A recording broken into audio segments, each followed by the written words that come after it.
와 관련된 이런 네. 내용을 좀 다뤄보도록 하겠는데 네. 자 오늘의 주제 공개해 주시기 바랍니다. 예, 바로 네. 이겁니다. 예. 하림의 HMN 인수 해운사 기대해 볼까입니다. 그렇습니다. 자, 하림이 이제 HMM을 인수를 하면서 오늘 시장에서는 HMM 주가가 뛰어 올랐습니다. 그쵸? 물론 하림은 상한가까지 올라가기도 했는데요. 네네.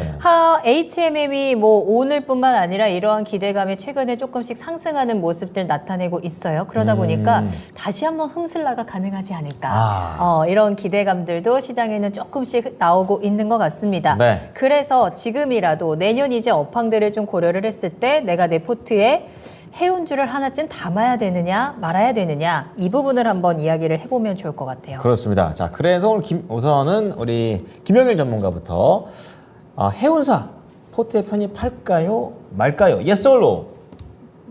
노입니다. No. No. 좋아요. 자, 우리 김진환 전문가는 Yes or no? 노입니다, 저도. 노. 네. 두 분 다 노예요? 그렇습니다. 넣지 말아야 되는 이유를 좀 이제 알아야 될 것 같죠? 네. 자, 우선은 우리 김영일 전문가부터 얘기 좀 들어보겠습니다. 일단은 뭐 앞으로의 업황이 좀 상당히 중요할 것 같거든요. 그러니까 지금 이번에 HMM이 상승이 잘 나온 거, 이 해운주가 상당히 이제 화두가 되고 하림이 상한가를 가버린 건 역시나 이제 인수에 대한 부분일 것 같아요. 네. 네. 그러면서 이제 이 시장에서 상당히 주목을 받다 보니까 이 부분이 또 이제 이 좋은 상승으로 나타난 건데 결국에는 이제 이 업황 자체를 조금 들여다 봐야 될 필요성이 있을 것 같거든요.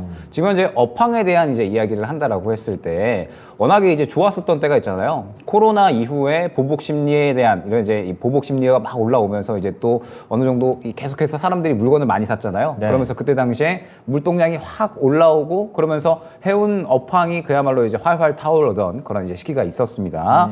그런데 지금 현재 상황에서 봤을 때 약간의 해운 업황이 계속해서 좀 우려감이 드는 그런 상황이다라고 이제 봐야 될 것 같아요. 먼저 이제 이 글로벌 경기 둔화가 계속해서 조금 장기화됨에 따라서 네. 일단은 이 선박 공급량도 이제 늘어나고 있는 그런 상황이거든요. 그러면서 물동량도 줄어들고 있는 상황이라 지금 이제 이 컨테이너 운임 지수를 한번 이제 봐야 될 것 같아요. 네. 상하이 컨테이너 운임 지수가 올해 800에서 1100을 계속 왔다 갔다 했거든요. 계속 왔다 갔다 했었는데 사실 손익 분기점이 이제 1000을 넘어가야지 손익 분기점입니다. 이거 비교 좀 해주세요. 언제 잘 낼 때는 어느 정도나 돼야 잘 되는 거예요? 그러니까 이제 작년에 5000을 넘어갔으니까 결론적으로 많이 이제 떨어졌네요. 엄청나게 급락을 했다라고 보시면 될 것 같아요. 그래서 결국에는 이제 이 컨테이너 운임지수가 계속해서 하락을 하고 이제 손익분기점이 1000인데 그보다 이제 밑돌았다라고 하는 건 결론적으로는 배를 띄워도 적자였다라는 거잖아요. 그렇죠. 네, 그래서 결국에는 우리가 가장 좋았었던 해운 업황 대비해서 지금은 많이 안 좋아졌다라고 보시면 될 것 같습니다. 그러면서 지금 이제 또 이 글로벌적으로 가장 이 유명한 기업들이 있어요. 뭐 머스크라든지 네, 이런 이제 기업들이 있는데 결론적으로 이제 그 기업들도 이번에 인원 정리가 됐거든요. 실적이 안 나오니까. 네, 그러면은 지금 워낙에 해운 업황이 가장 좋았었던 대비 실적이 많이 안 나오고 있다는 뜻이 될 겁니다. 네. 그러면서 이번에 이제 하림이 기대가 되는 게 역시나 예전에 페노션을 한번 인수를 했었잖아요. 그러면서 이번에 HMM도 인수를 하면서 페노션은 벌크선에 이제 이 강점을 띠고 있는 기업입니다. 네. 그 다음에 HMM 같은 경우에는 컨테이너선에 강점을 띠고 있는 기업이에요. 장르가 다르네요. 네, 그래서 이제 두 기업 간의 시너지를 발휘를 하면서 글로벌적으로 이제 해운 쪽에 상당히 강점을 가지는 그런 기업으로 탈바꿈하겠다 이러한 목표인 건데 네. 결국에 저는 이 올해 시장 키워드를 한번 생각을 해봐야 될 것 같거든요. 올해 시장 키워드가 무엇이냐? 저는 완벽하게 이 성장이라는 키워드에 초점이 다 맞춰져 있다고 보고 있습니다. 이번 주에 상승이 나오는 종목군들, 뭐 에코프로 머티리얼즈, 그다음에 2차 전지, 반도체, 온디바이스 AI, 뭐 CXL 이런 쪽이잖아요. 그럼 이건 아닌데요? 그렇죠. 그러니까 결론적으로 이제 앞으로 성장해 나갈 수 있는 종목군들의 시장에 상당히 주목을 하고 있고 기대를 하고 있는 건데 해운 업황은 성장을 한다라기보다는 이제 다시 한번 내실을 다져야 될 타이밍인 것 같거든요. 예전에 좋았었고 안 좋아졌으니까 이제 다시 한번 좀 내실을 다져야 될 타이밍이라고 저는 생각을 하고 있습니다. 네. 그렇기 때문에 이제 업황이 다시 한번 정상적으로 돌아간다라고 했을 때 이 정상적인 이 업황 내에서 또 뚜렷하게 내실을 다지는 그러한 성과가 나와줘야지 결국에는 이제 또 좋은 흐름 해운주의 매력이 이제 느껴질 수가 있을 것이다라고 저는 보고 있거든요. 그런데 지금 상황에서 아직까지 이 업황에 대한 우려감들이 너무나도 많기 때문에 네. 결국에는 이게 해소가 되기 전까지는 굳이 이 해운주를 접근할 필요가 있을까? 저는 차라리 다른 지금 현재 뭐 반도체나 2차 전지 쪽 이쪽을 접근을 하면 했지 굳이 이쪽을 접근할 매력도는 저는 느끼지 못하거든요. 그래서 결론적으로 저는 노입니다. 저는 궁금한 게 그럼 하림이 좀 무리하게 샀다라는 얘기도 있더라고요. 그죠. 그래가지고 근데 저는 그런 생각도 있었어요. 이게 하림이 보기에는 이게 거의 바닥이니까 아 이제 그렇지. 쌀 때 사자. 약간 이런 저가 매수가 느낌이 있던데 어떻게 생각하세요? 그러니까 이제 매각 이 이슈가 한창 나올 때 네. HM의 진작에 좀 팔았어야 됐다. 지금은 너무 최고점이고 이제 여기서 안 좋아질 기업인데 누가 사겠느냐라는 이런 이야기들이 나왔었거든요. 그러니까요. 근데 하림이 이제 딱 사버린 거죠. 그러면서 이제 이 예상 이 입찰 가격이 약 한 6조 원 이상 정도였을 거예요. 그런데 이제 써낸 기업이 하림밖에 없다 보니까 네. 이제 또 하림이 또 인수를 하게 된 건데. 우선 협상 대상. 네, 결론적으로 이제 우선 협상대로 된 거죠. 그래서 결론적으로 지금 이 약간의 또 무리한 그러니까 승자의 저주가 될 수가 있다라는 이야기가 나오고 있는 것이 결론적으로 하림 같은 경우에 자산이 이제 그 정도 금액이 안 됐었어요. 그래서 무리하게 돈을 끌었었고 오늘 페노션이 또 엄청나게 급락을 했잖아요. 그렇죠. 네. 페노션이 또 유상증자를 했어요. 그러면은 또 페노션 주주들 입장에서는 또 이게 웬 날벼락인가 싶을 것 같거든요. 그렇기 때문에 저는 분명하게 이제 약간의 좀 무리한 인수였다라고 저는 생각을 합니다. 지금 뭐 뚜렷하게 엄청나게 매력적인 업황이라고도 저는 생각을 하지 않거든요. 물론 이제 기업 측에서는 또 큰 그림을 봤을 수가 있겠죠. 그렇죠. 앞으로 뭐 지금 현재 HM 같은 경우에 영업이익률이 그래도 상당히 좀 잘 뛰어오르고 있다. 다시 내실을 좀 잘 다져가고 있다 정도로 평가를 받고 있어요. 그래서 이제 어느 정도 해운 쪽에서 확실하게 좀 자리를 잡으려는 그런 노력들인 것 같기는 한데 그럼에도 불구하고 약간의 이제 무리해서 샀다라는 그런 시각도 분명하게 존재를 하죠. 그렇기 때문에 저는 조금 지켜봐야 될 것 같아요. 어느 정도 이제 페노션과 H&M 간의 시너지 효과가 과연 얼마나 나타나는지 그러면서 글로벌적으로 과연 점유율을 또 얼마나 가져갈 수 있는지 이 부분을 한번 지켜본 다음에 저는 매수를 해도 괜찮을 것 같습니다. 네. 좋습니다. 자, 그럼 김진환 전문가님의 의견도 들어봐야 되는데요. 역시나 노에 대한 의견을 주셨는데 네. 그럼 지금의 상승은 좀 단기적인 반등에 불과하다라고 보시는 걸까요? 네, 아무래도 뭐 이번에 그 해운주가 뭐 어제 그리고 오늘까지 좀 움직임이 있었습니다. 근데 이게 예멘 반군의 어떤 민간인 어떤 선박 공격 이슈로 인해서 해운주가 뭐 동반 상승을 했습니다.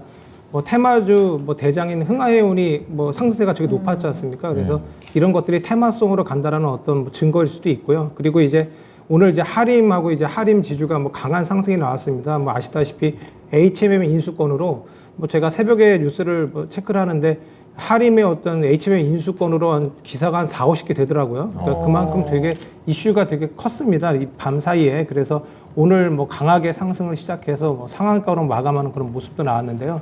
그러니까 이런 것들이 다 어떻게 보면 그러니까 인수권도 그렇고 예멘 반군의 민간 선박 공격 이런 것들이 다 테마성으로 좀 움직인 거라고 저는 보고 있습니다. 아까 우리 저 김영일 전문가님께서 말씀해 주셨는데 업황이 별로 좋지 않습니다. 해운이 뭐 내년까지 내후년까지도 지금 좋지 않다고 지금 말이 나오고 있는데 굳이 그래서 이런 업황도 좋지 않고 실적도 별로 좋지 않을 그런 섹터를 뭐 지금 본다라는 건 조금 아닌 것 같습니다. 그래서 단기적으로 제가 11시에 이슈플로에서 말씀드렸다시피 네. 그냥 단기적인 테마로 접근하시면 어떨까 이런 생각을 하고 있고요. 네. 네, 그리고 이제 아까 말씀드린 그 중장기 업황 관련해서 말씀을 좀 드리면, 그러니까 컨테이너 운임지수가 상당히 중요합니다. 이 해운주에 있어서 상하이 컨테이너 운임지수 SCFI 이건데 이게 강하게 반등을 못 하고 있습니다. 지금 아까 보니까 1,100선, 1,090선 정도 되는 것 같은데 이게 뭐 작년 그 HMM이 그때 뭐 엄청나게 시세를 그때 분출할 때였죠. 그때 보면은 거의 지난해 초였는데 그게 5천이었습니다. 5,000달러. 그래서 지금 5분의 1 토막 정도 나 있는데요. 그래서 이런 것들을 봤을 때 상하이 컨테이너 운임지수가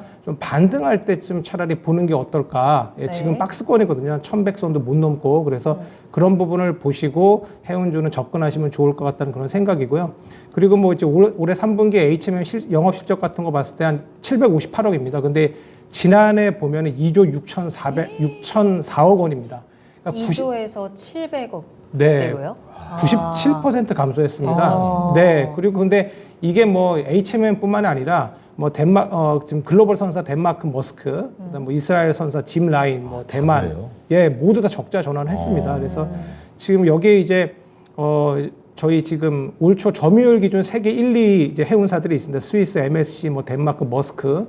여기가 이제 해운 동맹을 이제 구성을 했는데 2M이라고 해서 근데 여기가 지금 깨졌습니다. 예, 그래서 세 개의 어떤 동맹이 있는데 이 균형이 깨지면서 이제 업계 경쟁이 좀 심화될 거라고 보고 있습니다. 좀 담합도 좀 하고 좀 그랬던 것 같은데 네. 그래서 뭐 운임이 지금 지속적으로 하락할 거라는 그런 뷰가 되게 강합니다. 여기에 이제 중국의 이제 물동량이 좀 감소하고 있죠. 경기 침체로 인해서. 그래서 이런 이슈가 있기 때문에 업황의 턴까지는 상당히 기간이 걸릴 것이다. 뭐 이렇게 저도 생각하고 있거든요. 예. 그리고 펜오션 같은 경우에 오늘 좀 하락 마감을 좀 했더라고요. 하락을 좀 했더라고요. 근데 이게 그러니까 이번에 HMM 인수권으로 하림이 현금성 자산이 상당히 작습니다. 1조 6천억 정도에 불과한데 지금 아시다시피 인수가는 6조 4천억입니다. 예, 그러니까 뭐 상당히 지금 자금 조달이 좀 어렵습니다. 그래서 국내 사모펀드 운용사랑 같이 지금 인수를 할 계획인데 그렇게 되면 이제 펜오션 이제 역시 유상증자 이슈가 좀 있습니다. 그래서 펜오션도 그런 어떤 우려가 좀 있는 것 같고요. 그래서 결론적으로 펜오션도 그렇고 이제 하림은 오늘 좀 이슈성으로 좀 강하게 좀 상승이 나왔는데 단기적으로 주가 부담은 좀 분명히 있습니다. 그래서 지금 접근하는 건 좀 아니라고 보고 있습니다.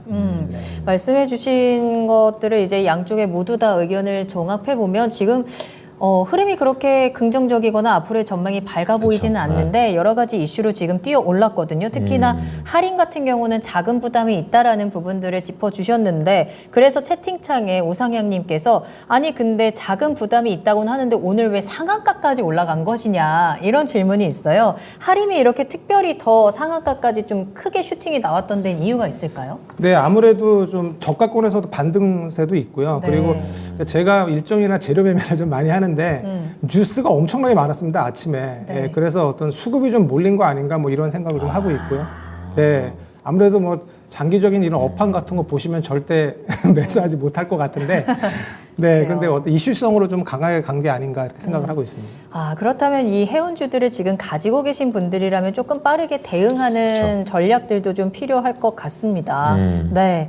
자, 그러면은 추가 질문 좀 궁금한 것이 이제 해운사 어쨌든 간 지금 뭔가 물이 들어왔을 때 노를 젓는 것처럼 뭐 중장기까지는 힘들더라도 네. 두 분께서는 어쨌든 길게 업황이 개선되는 거 보고 들어갔었을 때를 대비해서 그래도 종목 하나씩은 좀 알고 가는 게 전 좋을 것 같아요. 그래서, 지금이요? 네, 지금. 의미가 있나 싶기도 한데. 아, 그런가? 아니, 단기도 난 개인적으로 더 이렇게 제가 그러니까 나중에 보기에는, 이제 해운주를 담게 된다면, 그렇죠. 눈여겨봐야 된다면. 그래서 만약 해운사에서 만약 1등주를 뽑는다면 김영일 전문가는 어디 보십니까? 사실 최근에 해운주들이 막 날뛰긴 했거든요. 뭐 이제 흥하해운이나 뭐 대한해운 이런 종목들도 막 날뛰었고. 종목명만 먼저 말씀해 주세요.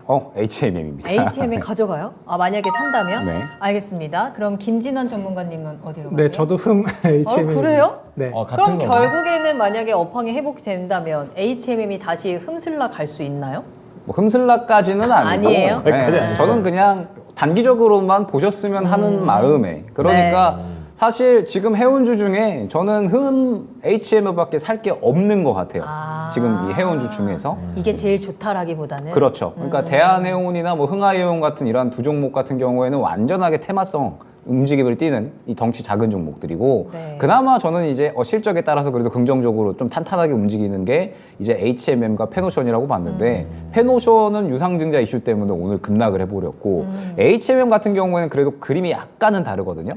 어떻게 다르냐면 어찌됐든 오늘 이제 이슈가 좀 나와주면서 이제 어제 오늘 해가지고 그래도 긍정적인 수급 정도는 저는 분명하게 들어갔다라고 보고 있어요. 그렇기 때문에 일단은 지금 현재 기대감이 어찌됐든 시장에 형성이 됐고 어제 오늘 해서 연속적으로 수급이 들어간 이상 단기적으로 연속적인 상승 조금의 이제 단기 트레이닝 정도는 저는 가능하지 않을까라고 생각을 하고 있거든요. 네. 저는 원래 해운주 같은 경우에는 사실 완전하게 저는 트레이딩으로만 접근을 합니다. 물론 이제 실적에 따라서 움직이는 종목군들이기는 한데 움직임들 자체가 워낙에 좀 테마성이 좀 많이 껴있거든요. 네. 그래서 저는 애초에 트레이딩으로만 접근을 하고 있기 때문에 그러면 그나마 지금 현재 상황에서 접근할 만한 종목이 뭐가 있냐라고 했을 때 네. 사실 HMM밖에 안 보입니다. 그래서 HMM을 골랐습니다. 근데 이제 이런 HMM이나 해운주들이 최근에 뭐 전쟁이라든지 뭐 물류 대란 때문에 조금씩 반등하고 있는 구간이잖아요. 근데 이제 오늘이 인수권으로 급하게 뛰어 올랐는데 앞으로 그래도 조금 더 상승의 여지가 남아 있다고 보세요? 그러니까 뭐 단기적으로. HMM을 예로 들면 네. 오늘 한 18,000원 중반대에서 끝났어요. 18,000원 중반대에서 끝났는데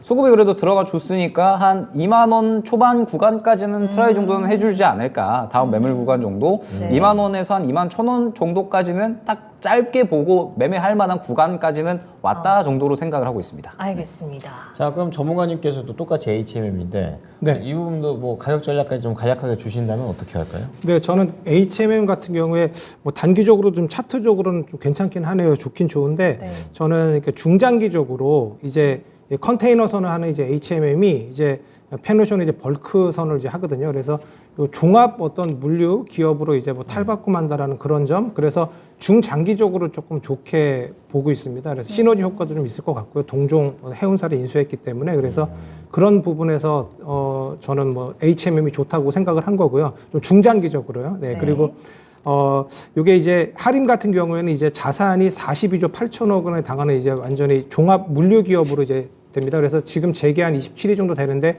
13위로 뛰어오릅니다. 그래서 어떤 이런 규모의 경제를 좀 실현할 수 있다. 뭐 이런 점도 있어요. 그래서 국내 기업 중에서는 뭐 탑으로 탑픽으로 HMM을 좀 중장기적으로 좀 꼽고 싶습니다. 네.